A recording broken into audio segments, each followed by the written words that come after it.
Yes, Mr. Gadd. Well, we have another witness, don't we? Thank you, Mr. Chairman. Yes. Can I call Nicola Bartholomew, please? Thank you.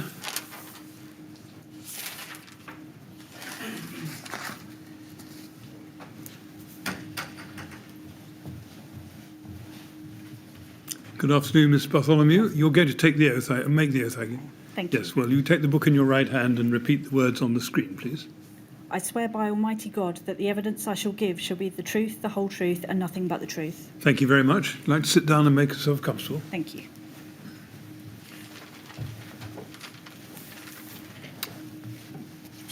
Right, yes, but you do pour yourself some water. Thank We'll you. wait a minute.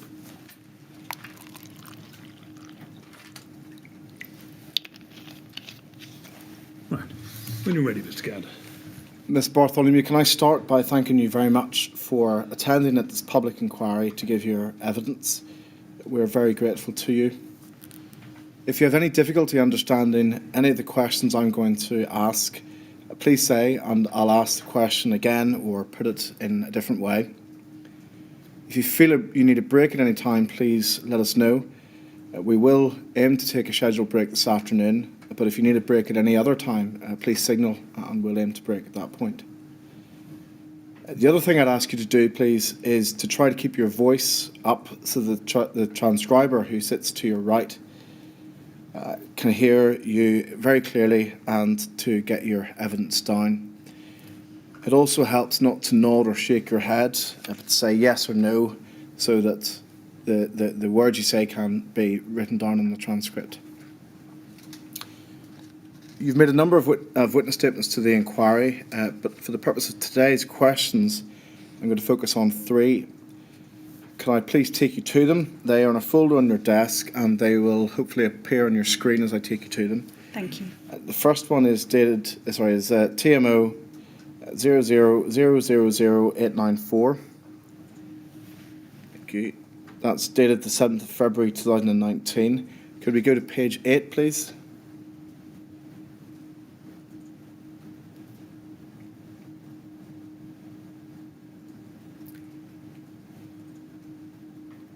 There's a signature on that page. Yes, there is. That's your signature? That's correct. It is. That's your first. I'm going to refer to that witness statement as your first witness statement. Can I then ask you to look at TMO 00842401? Could we go to page 5? And again, a signature. Is that your signature? Yes, it is. And did you sign that on the 4th of October 2019? Yes, I did. I'm going to refer to that as your second witness statement. Okay. Could we now go to TMO 00871021? And on page 8, we should see a signature. Is that your signature? Yes, it is. Did you sign that on the 4th of June 2020? Yes, I did. I'm going to refer to that as your third witness statement. Thank you. Have you read those witness statements recently? Yes, I have. Can you confirm that the contents are true? Yes, they are. Have you discussed those witness statements or your evidence with anybody before coming here today? No, I have not. I'm going to ask you some questions about your qualifications and experience prior to joining TMO. You say at paragraph 5 of your first witness statement, if we could just pull that up, please.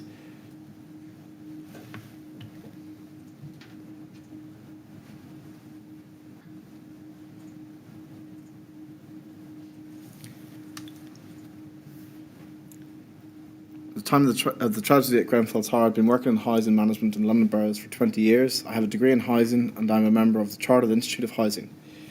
Just pausing there. Your degree in housing, when did you obtain that degree? I believe it was around 2013, 2014. Shortly before you... Yes, I had.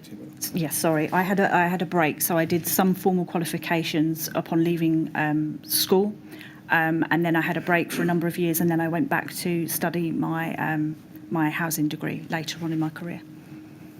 As part of your degree course, was there any was health and safety taught or considered as part of that course? Not that I recall. Not specifically as a module as part of that course. Not that I can recall, I'm afraid. Were any general issues of health and safety considered from your recollection? Not to my recollection, no. What about fire safety? No. You say in the same paragraph that you'd worked in London boroughs for over 20 years. Where were you working immediately prior to joining the TMO in May 2016? Immediately prior to the TMO, I was working for a company called Red Kite in High Wycombe.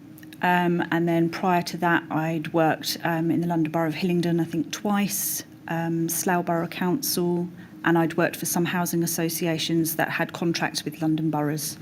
And I'd worked for the London Borough of Harrow as well previously. In any of those previous, or with any of those previous employers in any of your previous roles, were you responsible for health and safety or fire safety? No. Did you have any responsibility at all or interaction with health and safety teams or with fire safety in those roles? There would certainly be interaction, but directly responsible for the delivery of health and safety, no. Delivery of fire safety?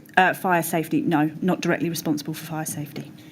Did you have any fire safety training in any of those roles? Not to my recollection, not specifically fire safety training. Would you have had any training in assisting vulnerable persons or what might be described as vulnerable persons in the context of a fire or emergency? No, I don't believe I had specific training on dealing with vulnerable people in the context of a fire or an evacuation due to a fire. I don't think there was anything specific to that at all. You're a member of the Chartered Institute of Housing? Yes, I am. Any training as part of that membership? I don't believe I've undertaken any training specific to fire safety via the Chartered Institute. And what about health and safety via the same institute? Not that I can recall. I haven't probably done much training via the Chartered Institute of Housing, I don't think, specifically. Can we look at paragraph 6 of your first witness statement? You say you applied for the role of neighbourhood team leader after seeing a website advertisement. Your predecessor, who was, not your immediate predecessor, but one before that was Siobhan Rumble. Yes. Is that correct? Did you know that she had the title Area Housing Manager for the Lancaster West Estate? I may have been aware of that. There may have been some legacy paperwork that I may have seen, but it wasn't something that was immediately brought to my attention. I don't think that the job titles were different. Right. It wasn't explained to you that this was a new role or a different role to that which had existed before? Certainly not at the time. I think as the interview progressed and after getting the job, I think it became obvious then about the direction in which the organisation wanted to travel in terms of aligning my job role title with that of the other team leaders that worked within the TMO. Right.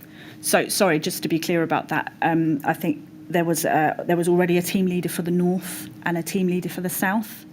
So I would effectively become another team leader alongside those two existing roles. Right, and that was the team leader for which area?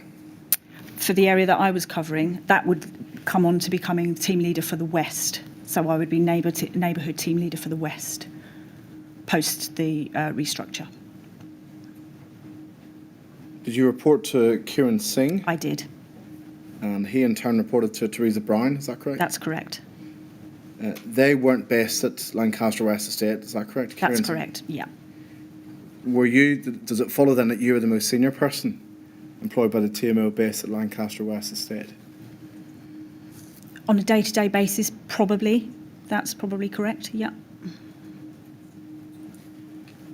On a day-to-day basis, can we look at what your role involved? Yes. Siobhan Rumble was responsible for the income team for the whole of the TMO. Was that something that you were also responsible for? No, there was a separate team leader to deal with income recovery at the point that I think 6 weeks after I joined, the restructure took place and the income element for Lancaster West was taken and absorbed into the main income management team. You say 6 weeks after you joined, there was a restructure, is that correct? Approximately 6 weeks, yeah. There was a restructure pretty soon after I joined, which I think took effect in August 2016. So I joined on May the 3rd, 2016, and then the restructure took place. So allowing for consultation with staff, I think it went live in early August 2016. Did that restructure include removing your responsibility for the estate services assistants? That's correct, yeah. So does it follow then that from May to August you were responsible for managing the... They were caretakers at the time, I think they were called, but yes, they were estate service supervisors. So that would have been Robert Regan, Paul Steadman, and the handyman Seamus Dunley. Can we look at your second witness statement, paragraph 2, the reference is TMO. Oh, there we are, thank you. You set out there a list of your responsibilities. Can we just clarify some of these responsibilities? That list itself, was that obtained from a job description, or can you recall the source from which you... It may have been. I recall when compiling the statement to refer to the job description, so it may have been. At A, you refer to managing the neighbourhood management provision. Could you give us a little more detail on what exactly you meant by that? Yeah, so neighbourhood management would include things like tenancy management, so dealing with successions, mutual exchanges, overseeing all of that kind of landlord and tenant work, also looking after antisocial behaviour and the management of antisocial behaviour complaints, a level of resident engagement, and managing the on-site office there. Landlord and tenant stuff mainly. At B, you refer to delivering housing management services. Is that different then to A, or does it cover the same? No, the same. Could you look at E, please? To take the lead in identifying new initiatives and policies that improve service delivery for local residents. Can you help us with that? Could you give us an example of an initiative or policy? I'm trying to think of if there was one that I developed while I was there, but really part of the role would be to look to continuously improve the service that you were delivering. So if something happened during the course of your management there where you felt that something could be developed or something new needed to be initiated, or if there was an area of policy that didn't appear to work or that needed to be changed because something in the locality had changed, then certainly that would be feeding that back up and trying to develop new processes. So that's the kind of stretch part of the role, I would say, in that it didn't happen all that often and doesn't, in my experience in housing management, but it's there if an opportunity presents itself. At F, you say, if we could scroll down to F, please. You say to develop a local knowledge of the communities and neighbourhoods in which the TMO operates. Yeah. Practically speaking, what did that mean? Did that involve? Well, I can only say kind of how I approached that, which was to try and get an understanding of the community that I was working with and understand some of the complexities around that, and to engage with residents and customers as much as possible. Unfortunately, I was only with the TMO just under a year before the fire occurred, so that would very much be something that you would gain throughout the span of your tenure there. And unfortunately, I didn't have a huge amount of time to be able to get as much of that knowledge as I would have liked. At I, if you could look at I, you talk about liaison with other external agencies. Yeah. Would that have included the fire brigade, the LFB? It's potentially, yes, although liaison with the fire brigade would generally have been dealt with by Janice Ray. I think that would probably come more into play when liaising and speaking to our local police teams. That's how I would remember that particular area. And with the aim of addressing what? Antisocial behaviour generally, and just having an understanding about the issues that were occurring on the wider estates, remembering that at this stage I wasn't just responsible for Lancaster West estate, I obviously had estates on Silchester and Henry Dickens, so my remit was broader than just Lancaster West. In terms of fire safety risks, and given that you were the most senior person on the estate on Lancaster West, would you have been responsible for, if you became aware of any specific fire safety risks, would you have become responsible for escalating those to others in the TMO? Not primarily. All the other members of staff, it doesn't necessarily follow that because I was on site that I would be the person responsible. So other members of the staff that were there, that had their own line managers, they would have routes to escalate any queries and concerns and would be managing those staff accordingly. So because I was the most senior on site doesn't necessarily mean I am the overall responsible person. You mentioned a moment ago that your role covered Silchester and Henry Dickens estates. Correct. When did your role expand to cover those estates? During the August time, early August time. This is August 16? Yes. The restructure? Yes, that's correct. So, and that also included management for the travellers' site and for the temporary accommodation hostel remit as well. So it was wider than just Lancaster West. Did you consider that you were stretched thinly across the areas you had to cover? I think I didn't consider that at the time because obviously I was fairly new into the role, so it's very difficult to gauge how much work that would have encompassed at that point. So at the time of the restructure, I didn't foresee that being a difficulty. And what about now? With the benefit of hindsight, I think if you speak to any housing manager, they're always going to say that they feel that they could have, had extra resource. That's true of any role that I've been in. I have to say that at the time, I felt that we were adequately resourced from a housing management perspective.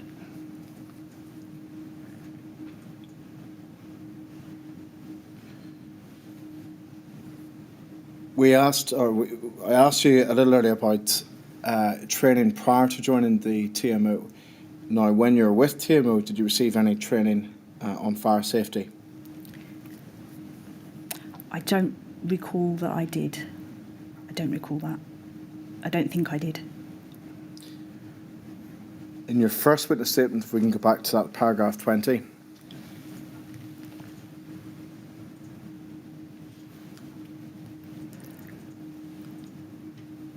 Just look, please, at the first sentence there.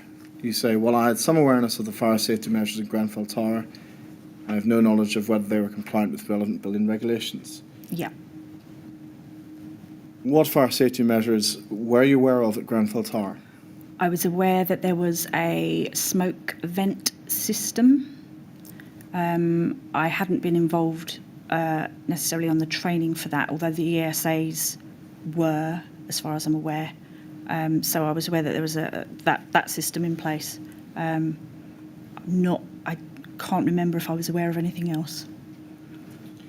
Did you ever consider, during the time that you worked there, whether you should have been aware of the fire safety measures in place? I felt at the time that the staff that were there, that were responsible for managing that, had worked there for a considerable period of time. There was no reason for me to feel that what they needed to do wouldn't be done. So at the time, given that was being managed by another team leader colleague, I have to make the assumption that was working, and that everybody was doing what they needed to do. It wasn't my area of responsibility at that time. We touched upon the estate services assistants before. Yeah. I think you called them caretakers until the restructure, is that correct? Yeah. So, again, your first witness statement in paragraph 10, please.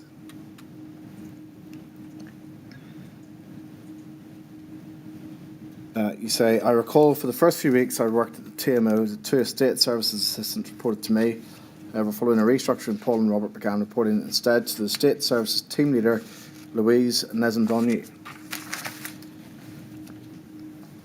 So, post-restructure, did you cease to have any supervisory responsibility for the estate services assistants? Effectively, yes, although I would try and keep abreast of what was going on, but effectively the line management responsibility was with Louise post-restructure. Was she based on the Lancaster West estate? No, she wasn't. She was based at the hub, but she would visit the office regularly. We had a hot desking arrangement there, so she was able to come down and speak with her team if she needed to. Can you help us with how regularly she would have done that? Off the top of my head, I wouldn't like to put a timing on that. All I can say was regularly. Right. Were you more senior than the ESAs? I was more senior than the ESAs, but I was on a peer group with Louise. Right. So we were the same grade, myself and Louise. In the office in Lancaster West, Yeah. would they have come to you as a more senior person in TMO with any issues or queries that they were experiencing in their day-to-day work? Possibly. That is definitely possible, yeah. Now, in your third witness statement, paragraph 36, if we could just go to that, please, TMO 00871021 on page 7.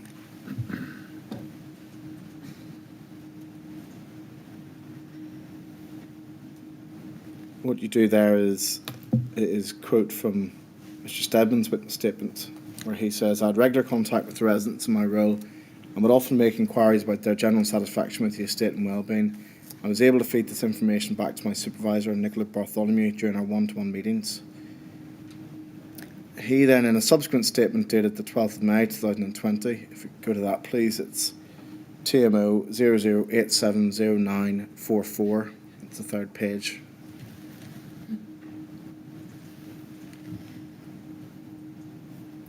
And paragraph 14, if we could zoom in on that please.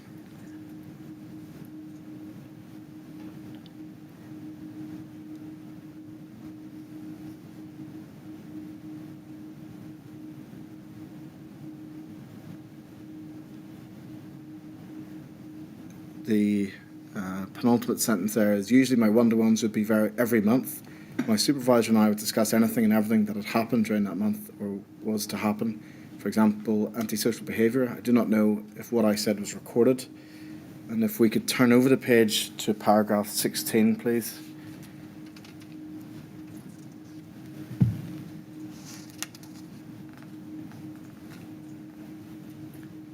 And there he says, Keith was my direct line manager. After his departure, I reported directly to management, namely Tony, Siobhan, and then Nicola.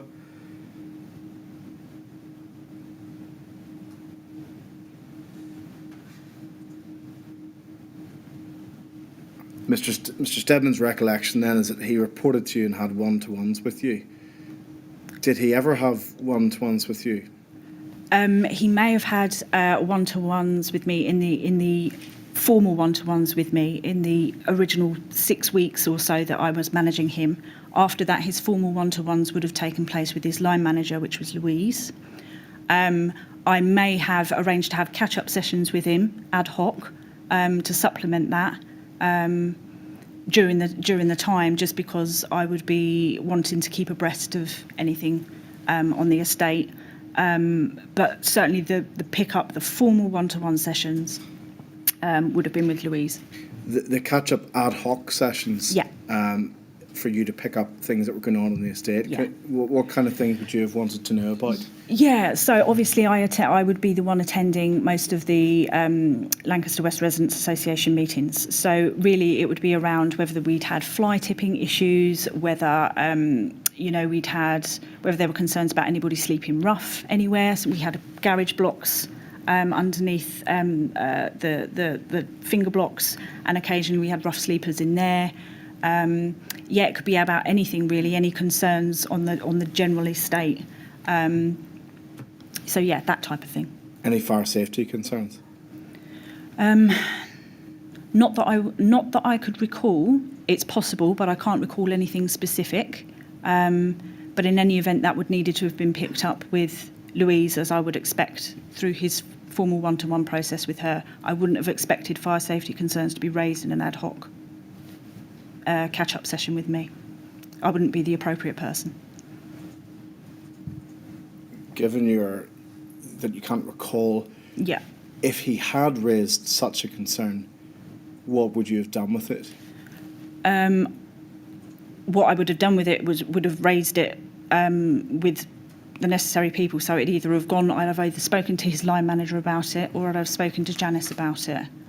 That's what I would. That's what I would have done.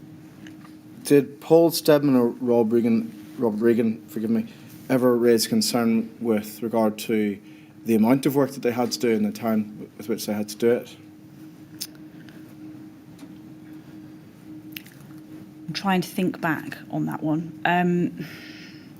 There's nothing specific that rings a bell. I mean, I think other than the kind of normal situation that you have, I say normal situation, but in my experience of social housing, there are times where everybody feels really pushed and stretched, but nothing more significant than that in terms of the normal run of day-to-day things. I certainly didn't get the impression that they were under significant pressure that would warrant me having to speak to Louise and raise concerns about their workload.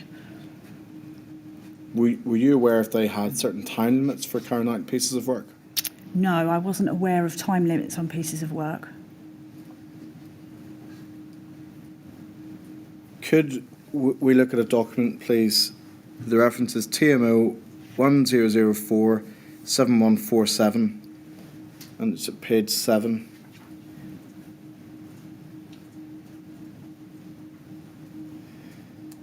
Can you look at the paragraph towards the end of that box, in the right-hand box or column, which says currently Paul? Do you see that? Yeah. Currently Paul does not do estate inspections like the other ESAs, but from the end of November he will be accompanying Nikki and I on the walkabout with the RA. This is so that Paul can explain what jobs he has raised or raise any jobs that the RA bring to his attention. The walkabout will be happening every 3 weeks on a Thursday. The RA, could you help us with that? Residents Association. And is the Nikki he refers to? That would be me. That's you. Yeah. Do you know what was meant by the comment, he does not do estate inspections like the other ESAs? I think that's a legacy issue. So in my predecessor's time, in Siobhan's time, the service was run slightly differently and not in the same way that the ESAs would manage on the other estates. So part of the thought process, my understanding was that they would join the wider pool of estate service assistants so that those processes could be standardised. Because that's what my understanding of that meant.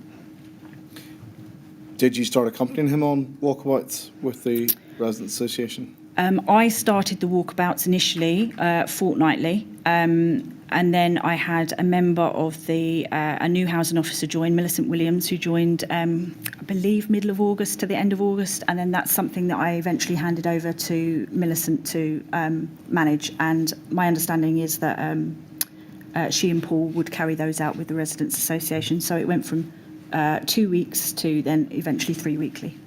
Can you remember when the change came between 2 weeks and 3 weekly? It went to 3 weekly at the Residents Association's request because I think they were having difficulties in having enough residents wanting to meet, and so because they would organise a bit of a rota for people to attend and to carry those inspections out. So I think it went at their request to 3 weekly, but I can't remember when it will be in Residents Association minutes, maybe somewhere.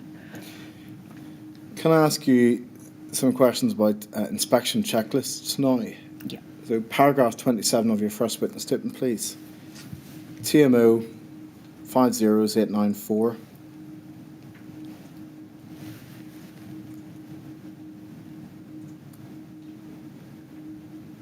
We refer there to Excel spreadsheets which contain the results of weekly and monthly health and safety checks. Mm-hmm. Can we look at your exhibit reference MB2 as an example? So that's TMO 10016213.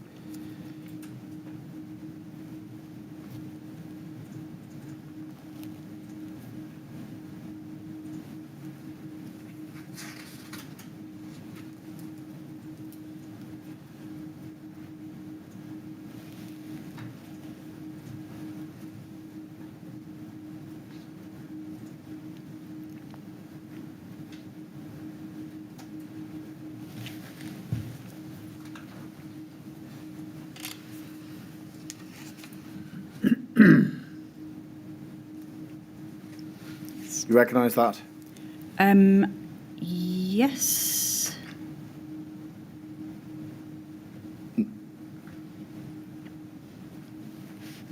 Would these have been generated from the information that was inputted on the PDAs, the devices used by ESAs? I assume so. I wasn't managing them at that point, so I wouldn't have been getting this information if at all, on a regular basis. So I would assume that would be the outcome from the PDA devices. Could we just click on sheet 2, please, operator? You see the information contained within the second sheet in the spreadsheet? Yes. So these are the list of questions across the top row. Do you see that? Yes, I do. Now, this spreadsheet, would you have ever seen this spreadsheet or something like it before? I can't recall seeing this spreadsheet before. If I did, I may have seen it very early on in terms of when I was looking after or managing the ESAs, but subsequent to that, I'm not sure that I would have seen this regularly, if at all. Would it? Sorry. Would it have been sent to you in any way? It's possible, but given that Louise was the line manager, or there was a team leader for that, that the person in that role would have been looking at that information rather than myself. It may have been sent to me as a courtesy, right. But I don't recall seeing it or having seen it, giving it my full attention. So if there was an issue, for example, with one of the inspections that this checklist highlighted, that wouldn't have necessarily been obvious to you or something that you would have dealt with? Not necessarily, no, because as I said, there's a team leader for that area of work and they would be responsible for picking that up. I see. During the time period that you did supervise the estate services assistants, caretakers or handymen, did you ever hear of any issue with self-closing devices on doors, and specifically with those being removed? No. Or any significant issues with those door closers? Not that I can recall, no. And I want to ask you some questions about interactions you had with Janice Ray. Yeah. Are you familiar with Janice Ray? Yes, I am. Yeah. You didn't have regular meetings with her, is that right? No. Did you have any meetings with her at all? I don't think there was anything in the calendar specifically on a kind of on a moving forward basis. We would catch up if there was something, if we happened to be in the same place and we needed to have a catch up. But I don't think there was anything diarised formally. So again, would it have been on an ad hoc basis that you would have met? Yes, that's right. Whenever an issue arose? Yes, that's right. Did you ever attend the Health and Safety Committee meetings in the TMO? Not that I can recall, no. Would you have received the minutes from those meetings? I don't believe that I would have done. I wasn't a participant, so therefore I don't believe that I would have been sent the minutes. But I don't recall seeing any minutes. Can you help us with how you were kept abreast of any health and safety issues that had arisen either on the Lancaster West estate or across TMO stock? How would you have been kept abreast of those issues? Well, we did have managers' meetings. If anything was raised, then it would have been raised as an issue at those management meetings. So present at those would have been myself, the team leader responsible for the ESAs, the other two neighbourhood team leaders, a variety of my peers would have been at that meeting, the two heads of service, and they were usually chaired by Teresa Brown. Chaired by Teresa Brown. Who was the two heads of service? That would be Kiran Singh, who was my line manager, and then the head of housing, I think was Maria. I'm afraid I can't remember her surname. And she managed the south area. So if there were health and safety issues or fire safety issues, they would have been articulated and passed to you through the managers' meetings? I would have assumed so, yes. Any other ways in which they were passed to you? It's possible that things could have come directly. So if the meeting wasn't due to take place, we could have been emailed about them separately. Yeah. Can I ask you about fire risk assessments? Yes. In your first witness statement of paragraph 23, that's TMO 50894. Paragraph 23. I was not involved in the procurement of these fire risk assessments, nor was I involved in reviewing findings. I do recall a list of actions would arise from these assessments. However, it was not my responsibility to ensure that the actions were completed. This was managed by Louise Nezandonyi, who would liaise with Janice Ray directly. Were you ever provided with the fire risk assessments or the action plans that were produced by Mr. Stokes yourself? I can't recall if I was in receipt of the action plans from Mr. Stokes. I do recall receiving a risk assessment form with some actions on, but I don't know if that was in relation to any work of Carl Stokes. Who provided that? That came to, I think that came to me via Janice Ray. Did you ever ask to see the fire risk assessments for any of the properties you were responsible for? No, I don't recall that I did. Does it follow you would never have read any of them? It does follow that I wouldn't have read them. Were you made aware at any stage of the risks that had been highlighted in them, or any steps that ought to be taken with respect to them? I think there were probably elements that I would have been aware of, and certainly on the issues that Janice would have raised directly, but the wider scope of the risk assessments, maybe not. It's very difficult for me to recall. Well, those elements Yeah. that may have been raised with you directly, can you help us with what they were? Yeah, I think there may have been things in evidence already of a risk assessment that had my name attributed to them for fire safety actions or risk assessment actions. And what kind of actions were they from recollection? From my recollection, I think there were things to do with there was something to do with a stairwell, maybe a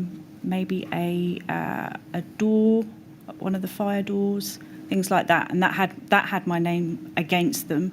But again, that was a legacy issue in terms of the role had already passed over to Louise. So with hindsight, what I should have done was just get the name switched to reflect that Louise was responsible for those. But we were a small team, and I was just trying to be helpful, I think, in making sure that a name was against it at the time. But it was on the transfer period, so yeah. Given that you're the most senior person from the TMO on the ground, as it were, in Lancaster West, should you have known about the outcomes of the fire risk assessments or the risks that had been flagged up to the TMO for those properties? Well, again, I go back to my point and say that I might have been the most senior person geographically there. However, everybody else also had someone of a similar position to myself that they were reported to. The fact that I was physically located there didn't necessarily mean that I should have any more knowledge of Lancaster West than I did of Silchester or Henry Dickens.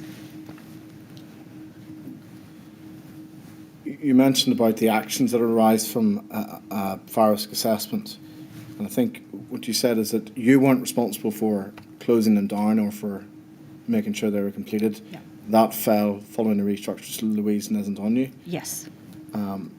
Why were you still aware of them if the responsibility had passed to Louise Nezandonyi? Because generally speaking, I was copied into a lot of information on Lancaster West generally and sent a lot of information. Didn't necessarily follow that I was the person responsible for completing everything or dealing with everything, but because I worked on site down there, a lot of information was forwarded to me and I was copied into a lot. And I think culturally as well, I think people perceived that I was Siobhan's replacement, and certainly during Siobhan Rumble's tenure, she was responsible for more of the Lancaster West responsibilities than than had happened with my post, given that the restructure had meant that a lot of the things that Siobhan was responsible for, I was no longer responsible for. So there was a bit of crossover there. Did you ever speak to Ms Nizondonyi to make sure that the actions that had been raised in the fire risk assessment had been carried out? I can't recall specifically whether that happened. I'm afraid I can't recall that. With hindsight, I would have done that differently. And I would have made sure that there had been a more thorough handover for sure. I can't recall at the moment having a specific conversation with her about that. What about with the ESAs, with Paul Steadman and Rob Regan? Would you have ever had a conversation with them about making sure that actions had been carried out? I'm sure that I would have done. I can't recall specifically the times and occasions when I did, but I'm sure I would have done. Paul more than Rob, because Rob had assumed a slightly different role at that stage. He was covering different estates, whereas Paul was more of a fixture on Lancaster West. So it would have been with Paul. And I'm sure I probably did have a conversation, but I just cannot recall when that took place or what the content of that conversation would have been. Just going back a moment to the time you were supervising the ESAs and the time you weren't, did you ever have any concerns about whether they were carrying out their inspections or their rules generally properly? No concerns. I think had I had concerns, I would have raised them with Louise directly. Louise did come down and visit her team. Martin Barr did come down and visit Paul before he left the organisation as well. So I had some confidence that was taking place. I don't recall any concerns with their workmanship, put it that way. I'd like to ask you now some questions about vulnerable residents on Lancaster West Estate and Grenfell Tower in particular. During your time as neighbourhood team leader, did you have access to a comprehensive list of vulnerable residents in the Lancaster West Estate?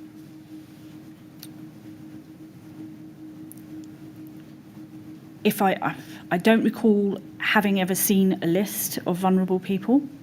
I expect it would have existed. Most organisations do, and there would have been a database or vulnerabilities flagged on a system electronically, but I don't recall viewing one specifically. So that would apply to a list, or would it also apply to the electronic system? You don't recall ever viewing it?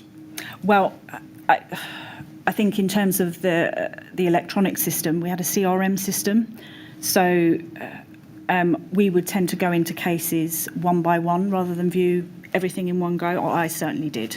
And so, it may have been possible to identify someone's vulnerability going into a single case basis. I can't recall whether I was able to see a full list of vulnerabilities. I don't recall seeing one in my time there. You mentioned CRM, I Yes. think. What about Capita? Were you aware of the Capita system and whether it recorded information about vulnerabilities? Capita I didn't use. I used CRM. But I think Capita may have been the database system that sat beneath CRM. So CRM took the data out of Capita and then displayed it. But I didn't use Capita myself. Would you have ever inputted or updated records to show if a resident had a particular vulnerability or disability? I don't believe I would have done. I don't think anybody showed me how to do that. I wouldn't necessarily in the course of my role do that. Housing officers would normally do that piece of work.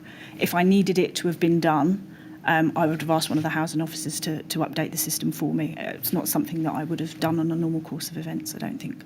Can you assist us with which housing officers you would have asked? So I had three in my team. So I had Millicent Williams, Janice Jones and Susan Nanimwadu. So they were my three housing officers that were based in the Latimer office. Millicent covered Lancaster West specifically. She took over from Janice Jones, who, after the restructure and Siobhan's departure, wanted a change of scene. So she moved on to the Silchester estate and Susan Annenbois, who looked after the Henry Dickens estate. To your knowledge, was there any system in place for the TMO to know which residents would have difficulty evacuating in the event of a fire? No system that I'm aware of that I can recall. Can we look at what Siobhan Rumble said about this issue of a list? Her first witness statement at paragraph 37, please. The reference is TMO 50891. It's paragraph 37 on the 7th page of that statement.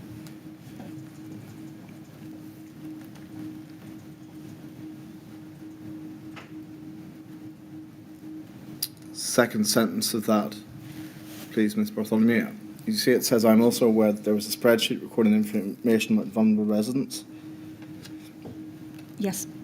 And if we can then turn to your third witness statement, paragraph 29, TMO 00871021, the 6th page of that statement. Thank you. So you referred to what Ms. Rumble said there, and you say you don't recall being told about any such list. You don't recall any such list at held at the TMO. Would you have been told about any list or anything of that nature when you did your handover, when you arrived at TMO? Well, that's the difficulty. My understanding is that my predecessor left in February and I joined in May. So there was that gap there. It was filled with an interim person, who Daniel Fielder.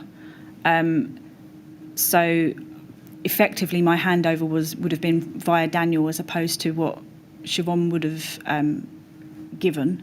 I don't recall seeing a list. There were some handover notes left, but I don't recall there being a list of vulnerable people contained within that paper copy. In any event, I wouldn't expect to have a paper copy of vulnerable tenants. I would expect there to be an electronic list on a database to be properly updated. I wouldn't expect to have anything in paper. In terms of the updating of that information electronically, Yeah. You mentioned your housing officers would do that. Is that correct? Yes, I believe so. Was it just them who would do that, or was anyone else involved in that process?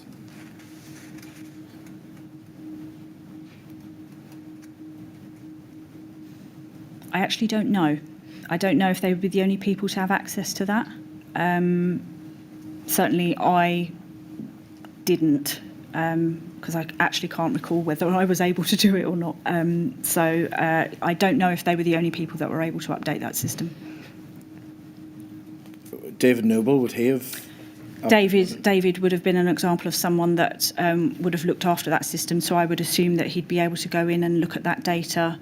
I would assume Siobhan Bowman may have had access to that system as well. Can I ask you about tenancy audit questionnaires? Yes. Please. In your third witness statement, you discuss tenancy audits at paragraph 4. If you could go to that, please. It's TMO 0087 1021.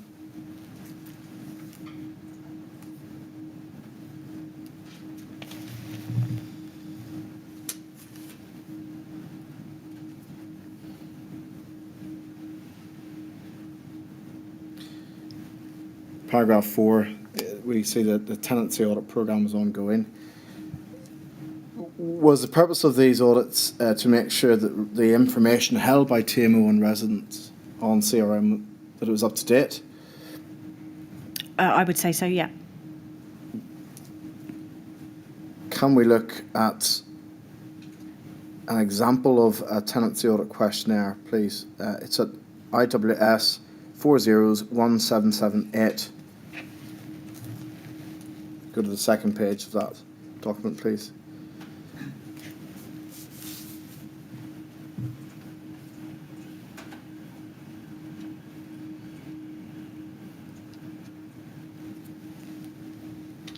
Do you recognise that? I recognise it as a TMO document. I don't recall carrying out any questionnaires myself. So it's not paperwork that I would have used on a day-to-day basis, but I recognise it as a TMO document. Do you recognise it? What type of TMO document do you recognise? Yeah, I recognise that was part of the tenancy audit paperwork.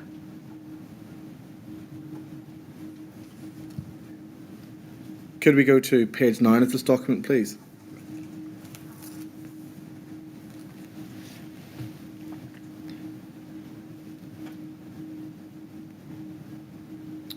Could we try the next page, please? Page 10. Yeah. Do you see in that box there? 14, about your needs, and then 15 is disability. Yes, I see that. Thank you. Do you recall seeing that aspect of the form before? As I said, I did not fill out these forms myself. My housing officers would have been doing that, so I'm not familiar with these forms on a day-to-day basis. I would recognise that as something that would be in the form, but I didn't do the audits myself, so I can't say that. Do you know the purpose for which TMO were collecting this information contained in box 15? I don't know specifically the purpose, but I would assume, my working assumption would be that it was to be more informed about the nature of people's needs within the properties and to update the vulnerability accordingly. Would that include needs in the event of an emergency, in terms of evacuation, or at all? It may eventually point to that. I could see how that could occur. It doesn't specifically say that, though, in that form. It doesn't specifically outline whether somebody had a specific need in terms of an evacuation, and I think that would be a different question. These questionnaires, the information that's contained or that's gleaned from them, who would have inputted that onto TMO systems? My understanding would be it would be the housing officers, so they would go out and collect that information and then input it, and then it would be scanned onto the W2 system, I think. But given I didn't do them myself, unfortunately, so I can't vouch for the accuracy of that, but that's my working assumption. You've said in your witness statement, I think your third witness statement, paragraph 27, if we could just go to that, please, TMO 00871021, page 5.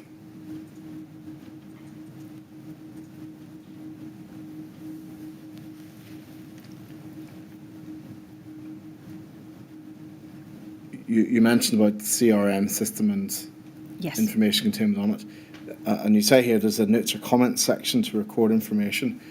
Was that something that you could input information into, or is it just something that flashed up whenever you were on the particular record? It's so difficult to remember. I actually can't answer that question. I don't know. I cannot recollect that.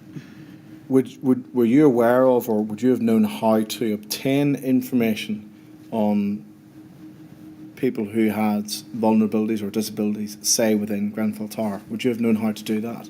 I think what I'd have done is I'd have asked somebody like David Noble to produce that list for me. That's what I would have done if I'd asked for that information. And did you have any way of knowing whether the information produced by David Noble was up to date or accurate? No.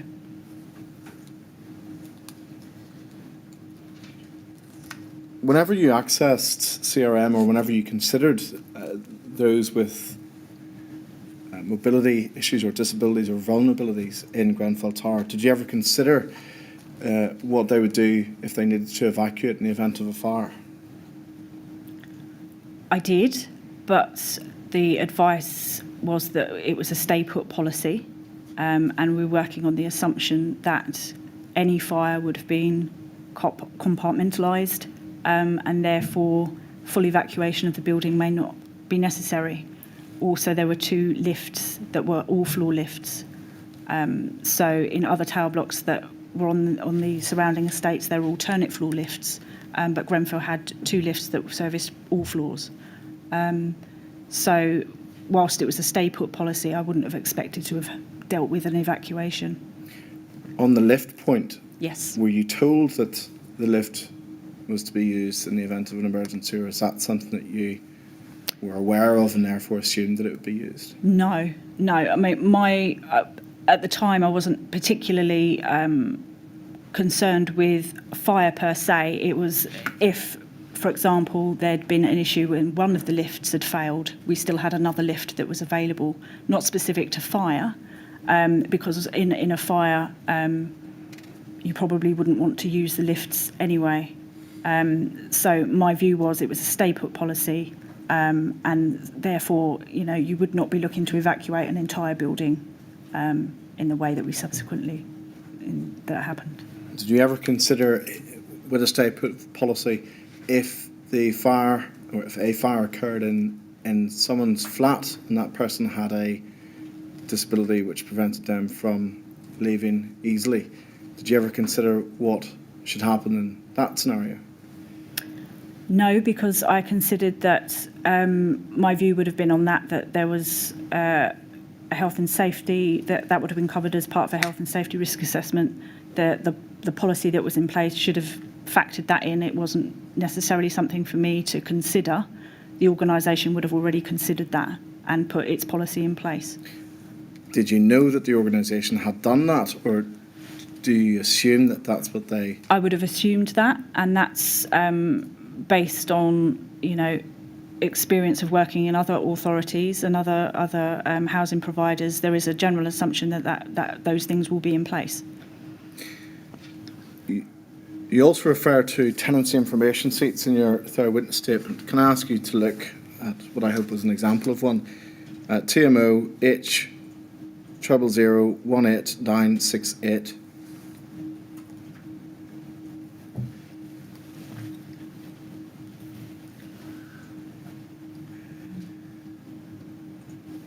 Yes. Is this a tenancy information sheet as far as you can recall or are aware? I don't recall seeing the paperwork, but it says tenancy information at the top, so I would assume so. Would you have seen these documents while you're in post as neighbourhood team leader, do you think? Would you have ever had to work with them on a regular basis? The housing officers more than myself. I may have seen some. I can't recall at the moment whether I would or not. But yeah, the housing officers would have been dealing with these documents far more routinely than I ever would. If we could scroll to the bottom of that first page, please. There's a question there. Does the tenant or anyone in the household have additional support needs? Please specify and give details of agency and contacts in place. Were you aware of the purpose of that question? I was aware of I'm aware of the purpose of it. Effectively, this could be, this form could be used at the point that we're signing a person signing their tenancy for the first time. This will usually be the first time that our officers will have been meeting the new incoming tenant. We would get a certain amount of information from RBKC as they were responsible for doing the nomination for that customer, so would have all the background. This would be a further opportunity to collect information at the point of sign-up and would be determined on what the tenant or the incoming prospective tenant would choose to share. Would it ever, as far as you're aware, have been used to formulate plans for assistance in an emergency, such as a fire? I'm not aware that it would have been. However, it does follow that that information could have been used for that purpose. Yeah. Can I ask you about introductory tenancy agreements? Yeah. You referred to these in your third witness statement. Can I ask you to look at an example, please? TMO H 000199941. And if we could look to page 6, please. And 1.13, if you could look at that, please, Ms. Bartholomew.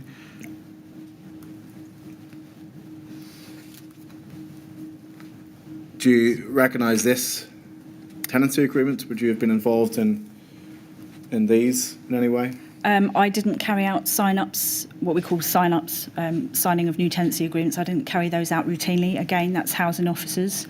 I think I did ask to be trained up on how to do them at some point because we were a small housing officers and people had to be out and about. So it was just in case there was nobody around one day that I could do them. So I think they were looking to train me up, and I did probably fill out one or two of these in my own tenure there. So yeah, I do recognise this. I think, yeah. Can I ask you to look at, if you look at the black box at the bottom, just above it, there's a paragraph that says, if you have ticked any of the boxes above, please give more details below. This will enable a TMO to decide if you need additional help to manage your tenancy. Yes. Did you know what the purpose of that? My understanding my understanding of that would have been, on occasion, we would need to refer some of our customers on for additional support, welfare support, things like that, to support them in their tenancy moving forward. So that is what my understanding of that box would have been for, to see if there was an ongoing referral necessary for a particular customer if they were having difficulties in a particular area. Would it have consideration of needs in the event of an emergency? Do you think? I don't think so, and the reason why I say that is it was help to manage their tenancy. So from my perspective as a housing manager, I'd be thinking along the terms of welfare benefits, advice and support with financial planning. I'd be looking at mental health support potentially, things that would sustain the tenancy and maintain that contractual relationship, and for the customer not to lose their home. Bearing in mind this is a probationary tenancy, so it's really important to sustain it. Could that agreement have been used to obtain information that would have informed the TMO about needs in the event of an emergency? Potentially it could have been, yeah. We've seen three examples now: the audits, the information questionnaires, and then the tenancy agreements themselves, which ask for information about vulnerabilities. Do you agree? Yes. There are then those various ways in collecting that information, but it wasn't a comprehensive system. Is that correct? It wouldn't have addressed people who had existing tenancies or had been in the property for a long time. Is that fair? Yes, the audit should have covered people that had been in their tenancies for a longer period of time. And that would depend on whether the particular property had been subject to a tenancy audit? Correct. Can you tell us how often the audits took place? I'm afraid I can't recall that. Could you... Sorry, I think I overspoke. Fine. Can you recall, or can you help us with how often any one property would have been subject to a tenancy audit? I actually can't remember the frequency, to be honest. There was they had a number that they needed to achieve in any year, but I can't recall the frequency that they were completing them. I'm really sorry, I can't assist any further with that. Mr. Chairman, I've come to the end of that topic. I would like to move on to another one, but I wonder if this is an appropriate moment to break. Well, it probably is, isn't it? Yes. Well, we always have a break during the afternoon, Ms. Bartholomew, and this seems like a good time to take it. Okay. So we'll stop now. We'll resume at 3:30, please.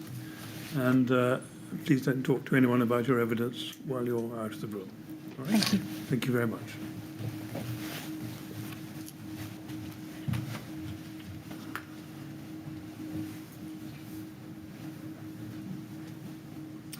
Right, 3:30 then, please. Yep.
Would you ask Miss Bartholomew to come back in, please?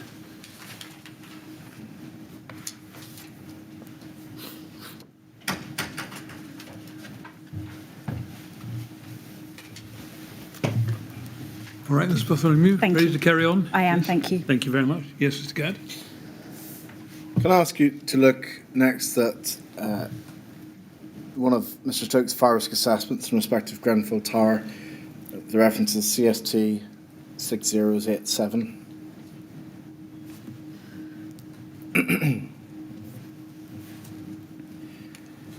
Now, if you look at that document that's dated the 26th of April 2016, do you see that? Yes, I do. You joined a month after that. Yes, I did. Would you have been aware that this FRA had been carried out at Grenfell Tower the preceding month? I'm afraid I can't recall seeing that. Would you have ever requested a copy of this fire risk assessment? No. Could we turn to page 22 of it, please?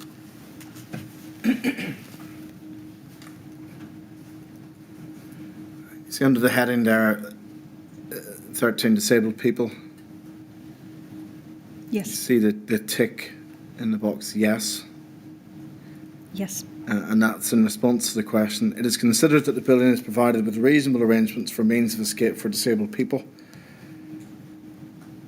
Were you aware of what those means of escape were?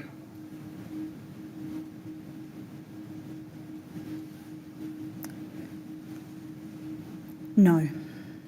In terms of, I knew that there was the emergency exit stairwell, which was available, but anything in addition to that, no. No one ever came to you and said, these are the ways in which disabled people will escape from Grenfell Tower? Not that I can recall, I'm afraid, no. If we look into the comments box beneath that, Mr. Stokes writes, at the time of the risk assessment, there was no evidence of any resident within the premises who suffers from sensory impairment to such level that would prevent them from hearing a shouted warning of fire or a loud knocking on their entrance door to warn them. Given your knowledge of residents in Grenfell Tower at the time, was that correct as far as you're aware, that there were no such residents? Sorry, can you repeat that for me? Mr. Stokes says, at the time of the risk assessment, there was no evidence of any resident who suffered from sensory impairment, which would prevent them from Mr. hearing. Gadd, I'm sorry to interrupt you. Are you reading from the same document we're looking at?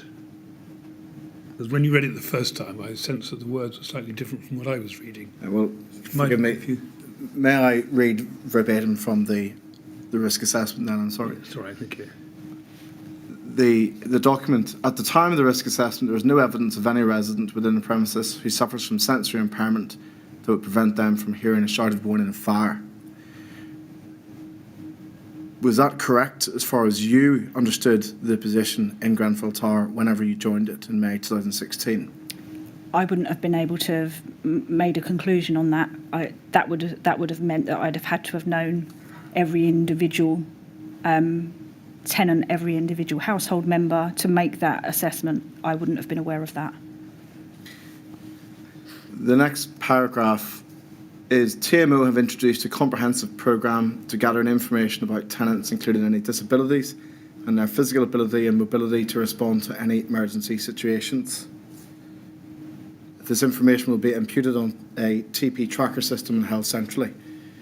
First of all, were you aware of a comprehensive programme to gather information about disabilities that had been introduced at that point?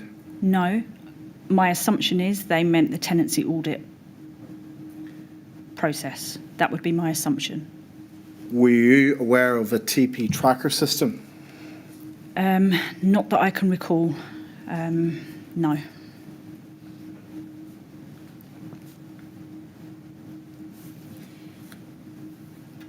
The next paragraph is the additional information will be used to assess if residents may require additional devices to provide them with early warning of smoke/fire in their home and or development of a personal emergency evacuation plan, in bracket PEEPs.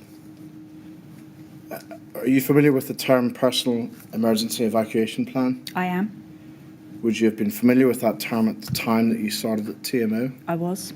How were you familiar with it? I worked for a borough previously, I believe it was Hillingdon, where they had developed their work of personal evacuation plans. So I was aware of that terminology from when I worked at Hillingdon. Were you made aware of it or of a personal emergency evacuation plan scheme at TMO? Not that I can recall. Did anyone at TMO inform you about personal emergency evacuation plans or the circumstances in which one should be prepared? Not that I can recall. Did you know of anyone being referred for a personal emergency evacuation plan?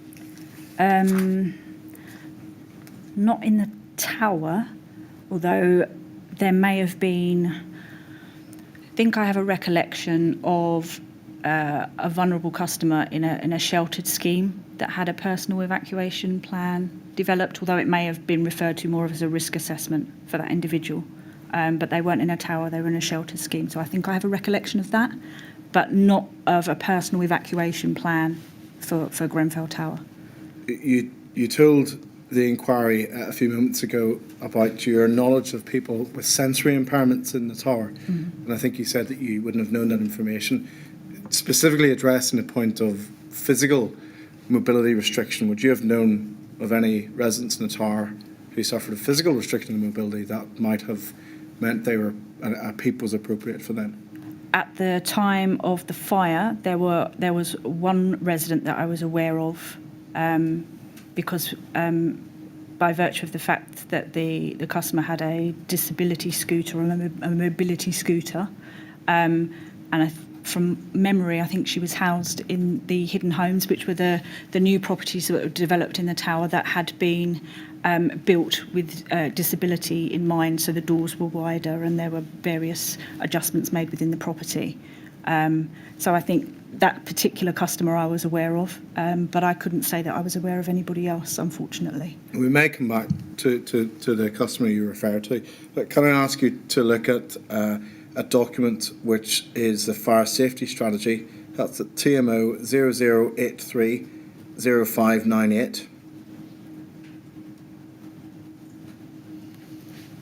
Do you recognise that document?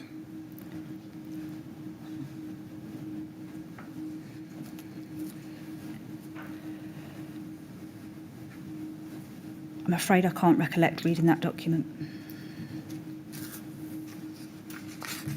Don't recall ever seeing it. It's possible, but I can't recollect at this time, I'm afraid. Did you know that such a document existed, that there was a fire safety strategy?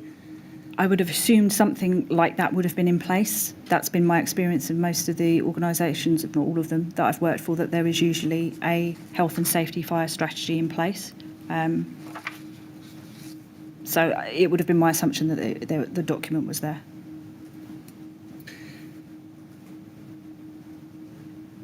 Can I ask you to look at Janice Ray's, one of her witness statements to the inquiry? That's at TMO 00847305, page 35. Can I ask you to look at paragraphs 114 to 115?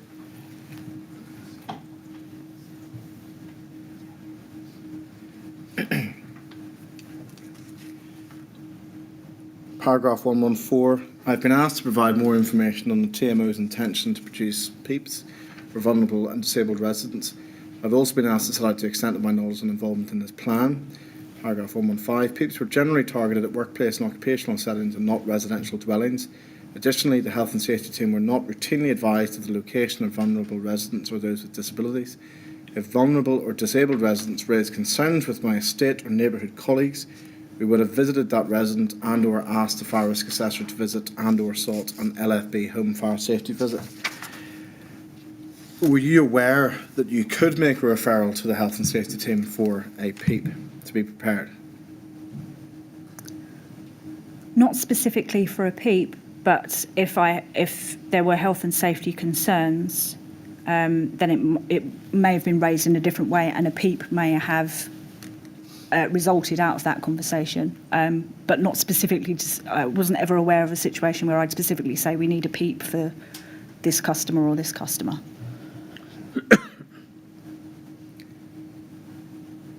Can I ask you to look next at the supporting residence policy and procedure? That's at TMO 008804881.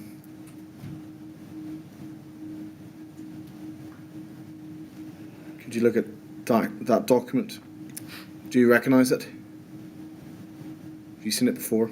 I don't believe I have.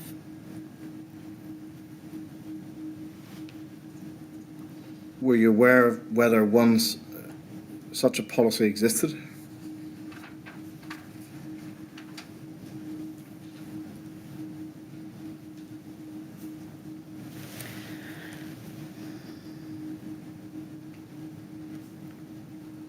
Again, I would have to assume that a policy would be in place, but I don't know.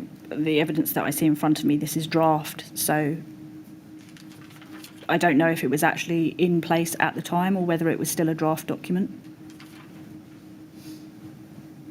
One more document on this topic, the supporting residence procedure, which is at TMO 00880482. If you could look at that, please.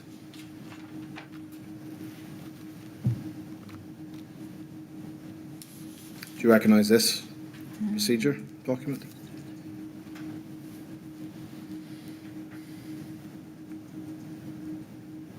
I may have seen it. I can't actually recall, I'm afraid. Do you know if this, do you have any recollection of whether this procedure was implemented or enforced at the time you worked at the TMO?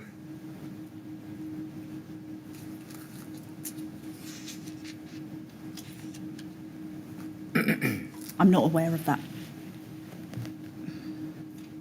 Can I just ask, I notice at the foot of the page it says draft 10. Were you aware either that it was going through drafts? Did anyone tell you that? I'm afraid not, sir. I'm not. No, I'm not aware. So it follows you don't know whether it was ever finalised and put into effect? Correct. No, Yeah. thank you. Can I next ask you about, I think you mentioned a moment ago, a customer that you're aware of who had issues within Grenfell Tower. Can we look at that? You go into some detail at paragraph 32 of your third witness statement. Can we look at that, please? TMO 00871021 on page 6. Could you just read that to yourself, please?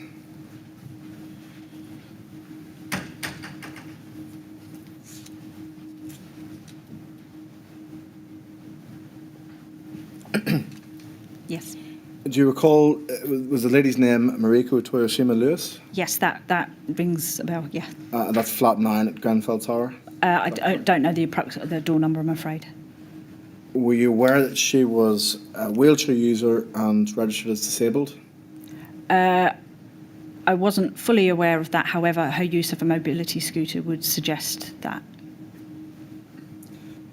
In her phase 2 witness statement to the inquiry, paragraph 63, she gave some evidence about this. If we could look at that, please. The reference is IWS quadruple 01725, it's page 21.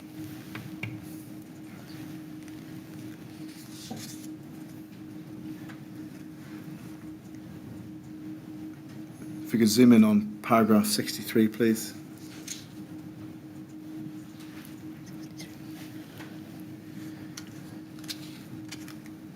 What she says is, one of the issues I did raise was regarding what would happen in terms of me escaping if there was a fire. I asked Rob and the neighbourhood officer what would happen if there was a fire in relation to me escaping. I also asked the people working in the Latimer Road office what would happen if there was a fire as I'm in a wheelchair. And if we could move down to paragraph 67 on the same page, she says, the response that I received in relation to what would happen if there was a fire and I'm in a wheelchair was from Rob, and the neighbourhood office was verbal, where I was told that I am on the list for disabled people in the tower. Could we also look at paragraph 78, please, in that document, which is on page 29? I asked the estate inspector of the tower about how I would escape in the event of a fire. I cannot remember his name. He came and talked to me for 3 hours, explaining about how the building was built and designed to contain a fire. He told me that there was very thick concrete, 80 centimetres, around the flat, ensuring that the flat is completely safe in the event of a fire. He told me that because of this protection, I did not have to leave the flat in the event of a fire, as it was safe to remain in the flat if the fire had not started in my flat. Reference there to Rob. Can you help us with who Rob might be? Possibly Robert Regan. Were you aware of the issues that Ms. Toyoshima Lewis had raised in respect of her escape in the event of a fire? Not specifically about her escape, although she was in a property that had been allocated by RBKC. So we didn't do the allocation of that property. The TMO didn't do the allocation to that property. And at that time, the stay put policy was in place. So, was there any consideration of referring Ms. Toyoshima Lewis for a personal emergency evacuation plan? not that I can recall. Does that mean that there may have been consideration of it, or you don't think there was at all? I don't think it could have been, because had consideration been given, then it would have been done. So I can only assume that it wasn't considered. In terms of consideration of that issue, her evacuation in the event of a fire, who should have dealt with that, or who would normally be expected to deal with that in the neighbourhood or through the neighbourhood office? Would that have been your role? I think it's something that the housing officer would have been able to deal with the resident and seek the appropriate advice. It wouldn't necessarily have been for me to do that. It would have taken somebody, I assume, with some health and safety and fire evacuation experience that has been trained to be able to develop that evacuation plan. So it wouldn't necessarily have been within my skill set to do.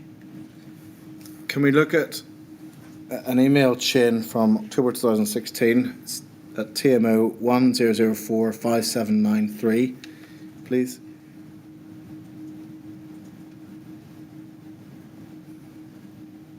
If we scroll to the bottom,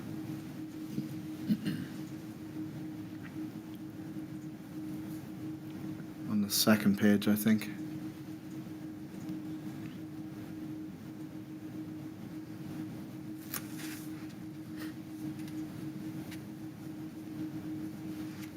So, what Ms. Ray is informing you of, you saw the email was to you, the fire risk assessor at Grenfell Tower, and if you're looking at halfway through the first paragraph, it says, however, the assessor has advised that there is a mobility scooter parked in the communal lobby outside flat 9, and this is being charged through the letterbox of the flat at the time of his visit. Paul has never made me aware of this. Were you aware that the residents seek permission to have a scooter in this area, and had we informed them of the ban on charging in the communal areas? If we could scroll up to see your response, please. You say, in response to Janice Ray, I'm at Grenfell tomorrow, so we'll deal with the scooter issue myself whilst I'm there. We'll update you on Friday. Do you remember, in fact, going to speak with Ms. Toyoshima Lewis at Grenfell Tower? I do remember speaking to the customer. I can't remember if it was at this juncture, but I did spend some time with this particular lady in her flat, discussing. She had various issues, some to do with the, I think there was an issue with the telephone line and some other concerns that she had. So I can't remember if I visited her specifically about the scooter issue or with all of the issues together, but I know I did visit this lady. One visit or more than one? I can't actually remember. Definitely one. I can't remember if there was more than one. And on the one occasion, or if it was more than one on another occasion, did she raise with you this issue about evacuation in the event of a fire? I actually can't recall that. I can't recall whether she did. Is the evidence then that she may have done, but you can't recall whether she did or not? It's possible. It's certainly possible. But I can't recall, I'm afraid. Can you recall whether or not she raised it with you? Do you ever recall considering yourself what she would do in the event of a fire?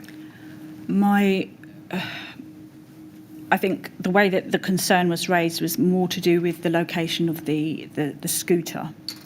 And so our work, or the work of the housing officer, was predominantly around trying to have the scooter safely housed within the property and not on the outside, and was less to do with looking at a safe means of escape for that particular customer, bearing in mind it was a stay put policy.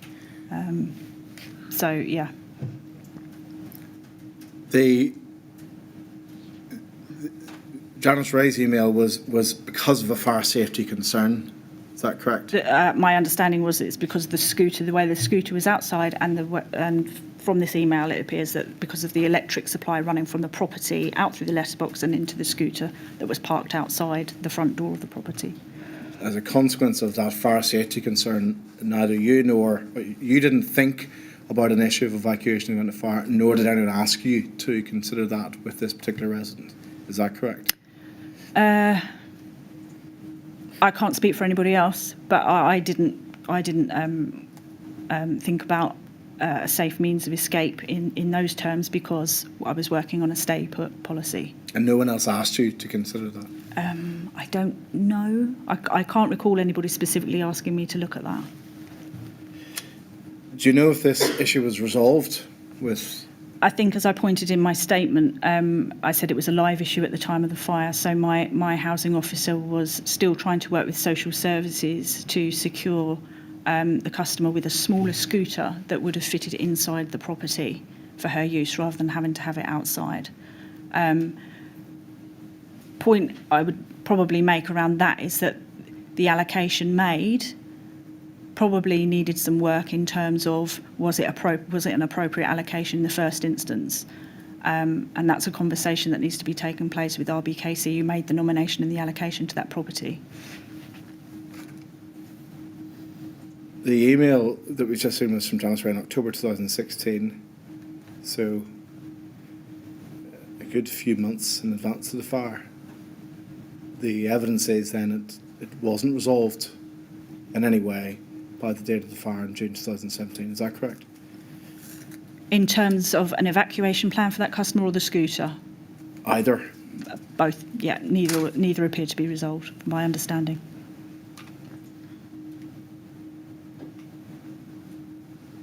Can I ask you about communications you had with residents? Yep.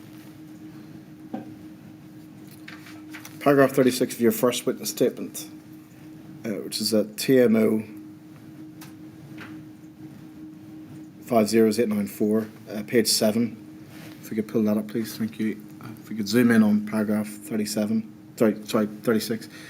Because I joined the TMO just after the refurbishment project was completed, a conscious decision was made within the organisation that I would not become involved in any complaints relating to that project. Was that decision made before or after your recruitment to the TMO?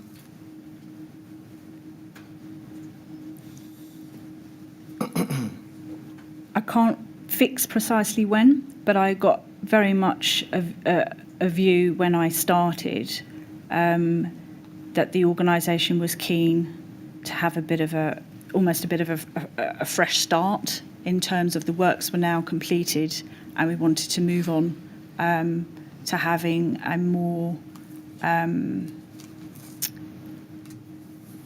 effective communication and constructive communication with residents. Sorry. Had you finished? Yeah, that's fine. Does that mean that you were aware that the communication between residents of Grenfell and the TMO had been ineffective up to that point? Ineffective in terms of that I was aware that there had been difficulties. Now, whether that, and for many reasons, I'd reviewed some of before joining the organisation, I had the opportunity to read some of the things online, some of the blogs. I was aware coming into the post that there had been some issues, and very much saw it as an opportunity to start afresh.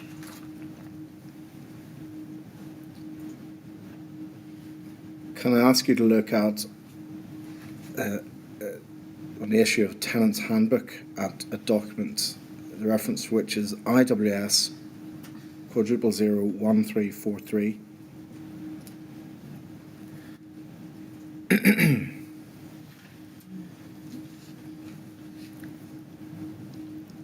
If we look at the bottom of that page, it's an email from Shah Ahmed on the 6th of October 2016 to Millicent Williams, who I think you said was one of your housing officers. That's correct, yep. You're copied into that. And he asks, could you kindly send me the tenant handbook at your earliest convenience? If we could scroll up to Ms. Williams' response, she says, "Good morning, Mr. Shah. Thank you for your email. Unfortunately, I'm unable to provide you with a copy of the Tenant's Handbook at this time, as the manual is currently under review. It is hoped that the Tenant's Handbook will be ready for distribution early next year," back as 2017.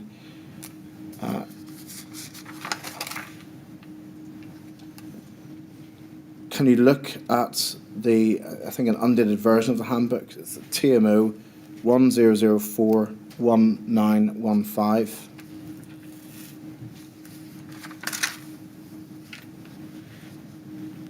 Perhaps we could scroll down to the next page, please. If it assists, we can scroll through the document, but having seen those first two pages, is it a document that you recognise? I believe so. You do recognise this? I believe so, yeah. Do you know if this handbook was finalised in 2017? I'm afraid I don't know whether it was finalised. Do you know if it was ever provided to residents? I can't say that because I wouldn't be the person issuing it to residents, so I can't answer that question, I'm afraid. Who would have issued it to residents? I'm assuming if it was the tenant's handbook that would have been issued as part of at the tenancy sign-up stage. And so any officers doing sign-ups, tenancy sign-ups, that may have been part of the pack of information that new tenants were given. So who would those officers have been? Is that housing officers? Housing officers, so Millicent, Janice, Susan, and all the other officers that work within the TMO, the housing officers. Was there an officer called Daniel Lewis? Daniel Lewis was our administration officer who worked across all the teams. So, yeah, he wasn't a housing officer per se. He was part of our wider admin team. Do you know if he would have been involved in providing tenants' handbooks to residents? It's possible, given that he was doing the administration. Can I ask you next to look at your second witness statement, paragraph 4? I'm sorry, can you just help me with, sorry to interrupt you, something else. I think Shah Ahmed's request was made in about October. I didn't quite get the date. Yes. And it was hoped that the new version of the handbook would be available in early the following year. What did you give any tenant who was signed up during that period? Were there stocks of the old one? It's possible that there were. Then he could have had that, couldn't he? He could have done. However, I'm not sure. This may have been a tenant's handbook, and I think Shah was a leaseholder, so that may have been different information. Well, he might have been interested to read it. He may indeed, but yeah, I don't know. But do you actually know whether there were existing stocks or whether there weren't? I'm afraid I can't tell you. I don't know. Right. Thank you very much. Yes, Mr. Gad, sorry. Thank you, Mr. Chairman. Second witness statement, if we may, paragraph 14, reference TMO 00842401, page 5.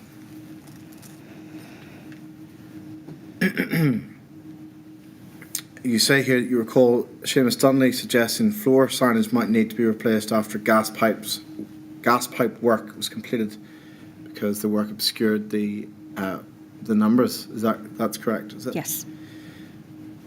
Were you aware of any temporary numbering that had been put in place at Grenfell Tower? No, not that I can recall. Can you remember when you and Mr. Dunley discussed this issue of replacement floor signage? I can't remember specifically when we discussed it. It was There was an occasion where it was discussed across the office, so just Seamus saying to me, the pipes are potentially covering the numbers.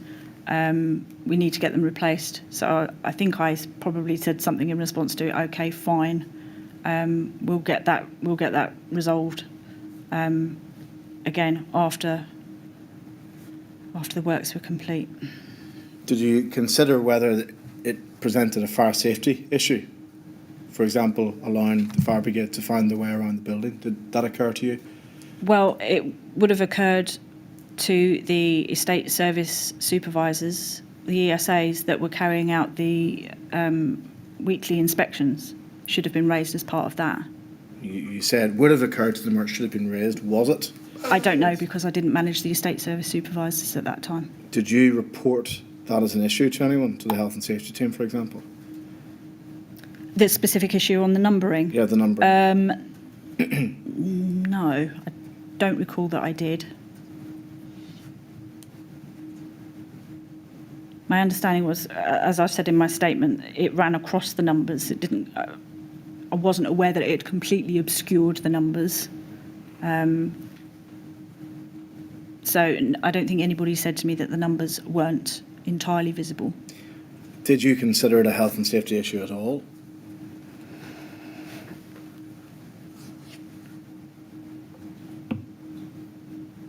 Probably not at that time, no, because my view on that would have been that if it was, then the appropriate people would have raised it as a concern and dealt with it.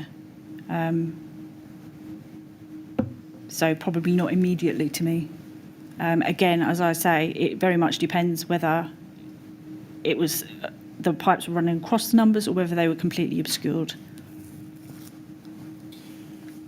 Mr. Chairman, I've come to the end of my prepared questions. May I request the usual 15-minute break? Yes. To see if there are others. Right. Well, Ms. Bartholomew, we always have to have a short break at this point to enable the council to take stock and perhaps put other questions that may be suggested by other people. So we'll break now until 4:20, and then we'll see whether there are any more questions for you at that stage. All right? Thank you. Thank you very much. Please don't talk to anyone about your evidence while you're out of the room. Okay, thank you. Good. Thanks so much.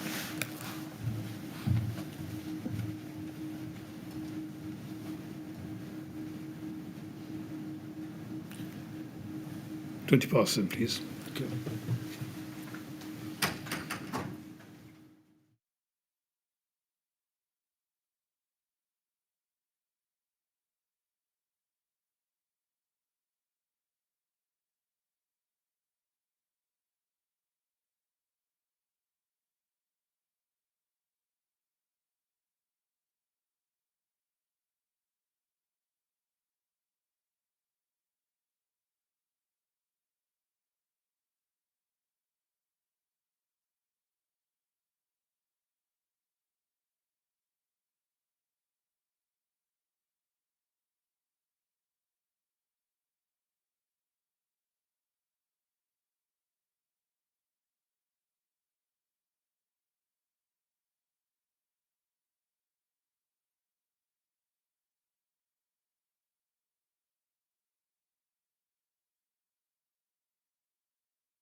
Would you ask Mr. Bartholomew to come in again, please? Thank you.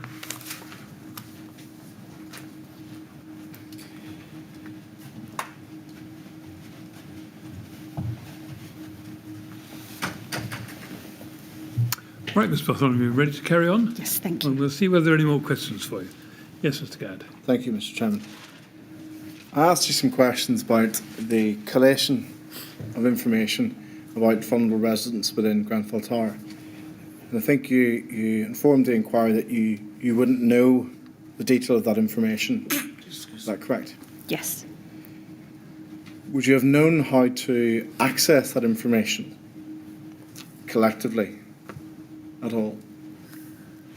I think what I would have done is I'd have spoken to David Noble and asked for a list that way. I don't recollect knowing how to collate that kind of information myself.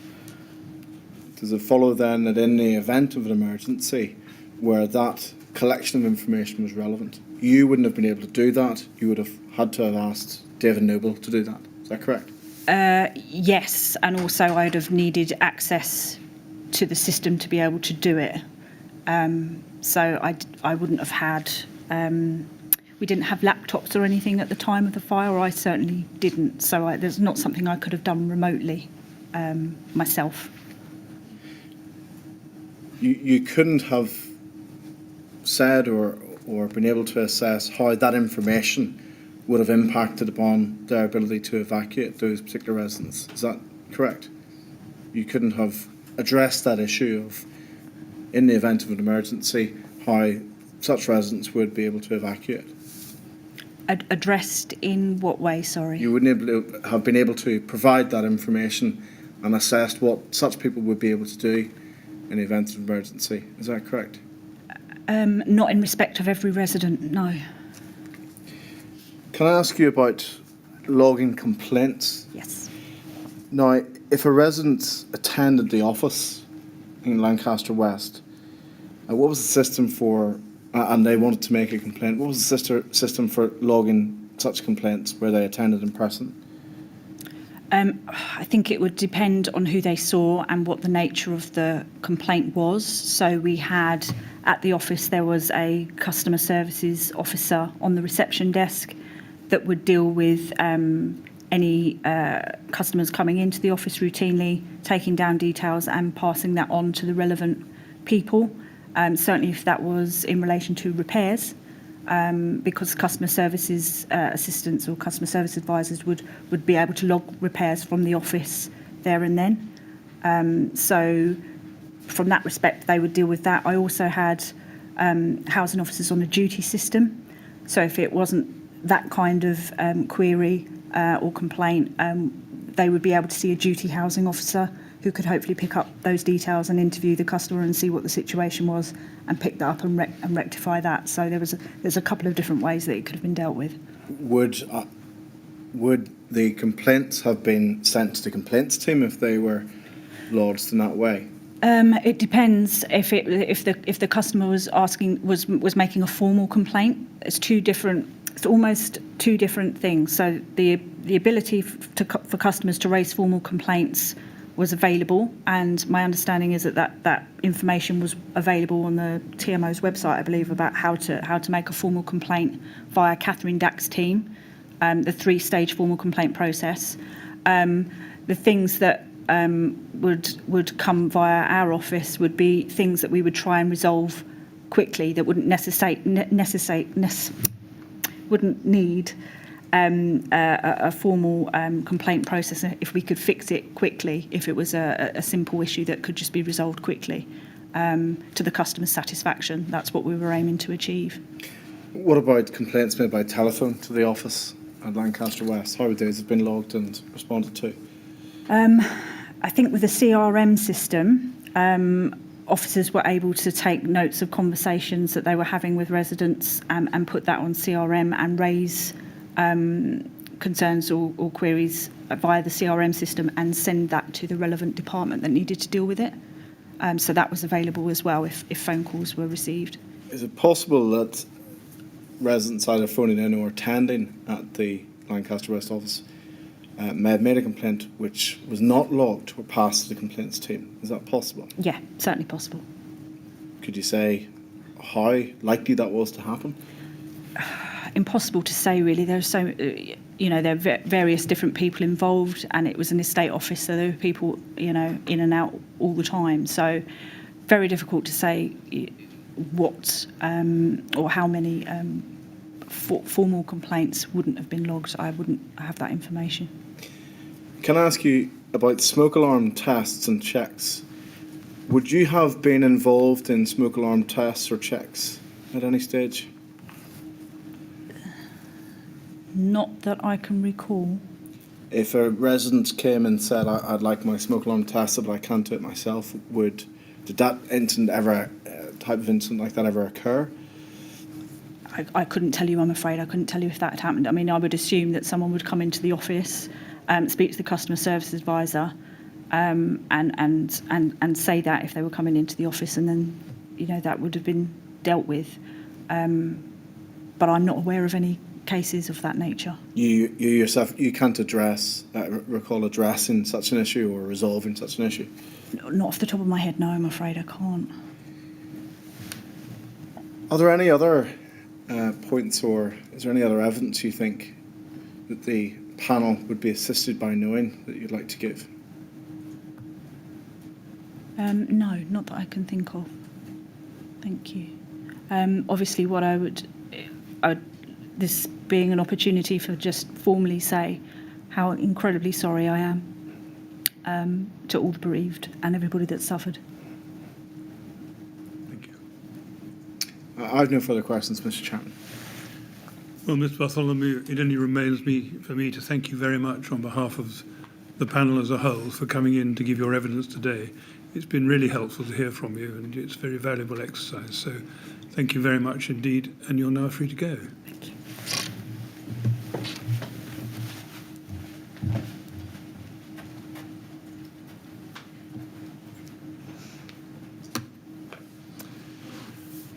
Well, Mr. Gadd, that presumably is a convenient point to conclude for the day. I hope so, Mr. Chairman. And we shall embark on another witness tomorrow. Mr. Millett, yes, we'll be taking it tomorrow. And that'll be at 10 o'clock tomorrow. So 10 o'clock tomorrow then, please. Thank you. Mr. Chairman.